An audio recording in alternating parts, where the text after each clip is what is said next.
Sage has a pretty colorful history behind it when it comes to philanthropy.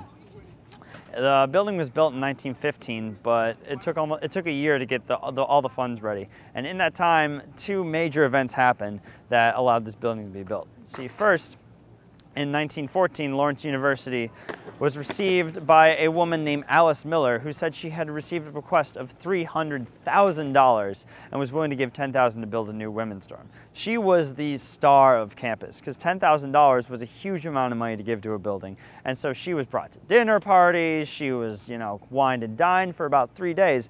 She did say, though, you know what? I forgot my wallet back in Milwaukee. So could I just, give me some money for a train to Ashland, and then I'll just mail you in the check. You know how slow the Postal Service is nowadays. And so this is when people started to get a little suspicious, but they said, you know what? She still seems pretty genuine. She's a really nice girl. Okay, we'll just give her the money to go to Ashland.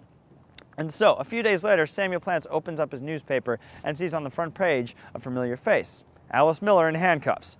That's because Alice Miller was known by the Milwaukee police as Kerosene Alice, she was a known con artist and robber.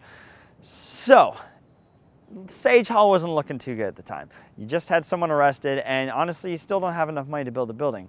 This is where Russell B. Sage comes in, and particularly his wife is very important. See, Russell B. Sage was a New York stockbroker who had amassed around $75 million of a fortune, so he was a very rich man. However, he was not known as the very nicest guy in the world. He would argue with street vendors on the street as to how much fruit he could get for a penny. He docked an office boy's pay because he spent 5 cents more on a sandwich than he was required to.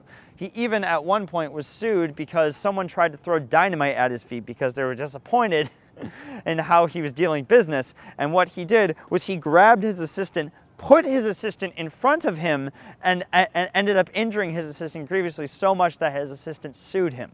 So when he died, his wife received all of his fortune, and in an effort to clear his name in the way, kind of karmically balance the situation, she gave almost all of it away, and particularly she gave a lot of it to women's education. She endowed a few colleges in the state of New York, and she gave also to many different universities, including Lawrence University. She ended up reaching out to Lawrence a year after she was contacted, however, and said, does Lawrence University still need the money? And this came only a few weeks after Alice Miller had ended up conning Lawrence, so Lawrence was more than willing to oblige. So with her donation, Sage Hall was built, and women had a place to stay on campus.